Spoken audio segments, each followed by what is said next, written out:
let's talk about the opening bell and the setup for today. We are seeing a little bit of a bounce back here to set off the Wednesday session on this holiday shortened week here. And obviously, there's still a lot of concern about what's going on with the Federal Reserve, what's going to be happening with interest rates. But all of that, it seems like the market's taking a brief pause from as we get underway, at least until we get the minutes later this afternoon, PCE later this week, as we just heard Callie Cox of eToro saying markets are going to be reading in very, very closely to those minutes to figure out what they mean. I'm looking up Strawberry Fields here. Yeah? Yeah, Strawberry. It's a tasty way to start the day. It's a REIT, apparently, based in South Bend, Indiana. Not a Beatles song, not an area in Central Park named after the Beatles song in memory of John Lennon, but rather now it's a REIT. Yes, a company that trades on the strength of soil out there, Strawberry Fields. Guess.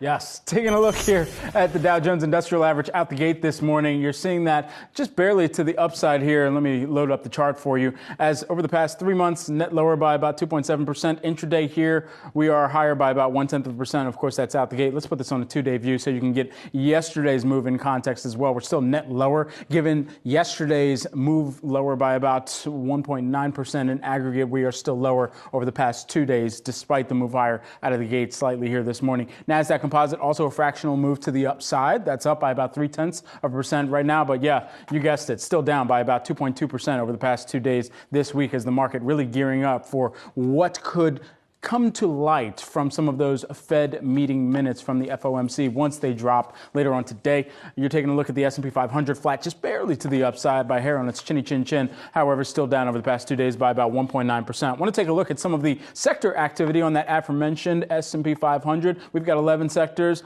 All of them loaded up here on the screen for you. And as of right now, XLE pulling up that caboose. It's down by about 0.5%. However, leading the pack right now, actually some interesting activity out of the gate from consumer discretionary. That's up by about 0.5% here on the day. And as I mentioned, that is one of the better performers over the course of this year thus far. A little bit of a bounce back from 2022's activity. I do want to take a brief look at retail as well here. We've had some interesting moves, both on the earnings front over the course of this week. You got that yesterday, kicking things off from Walmart and Home Depot. However, we had some more news come out from TJX.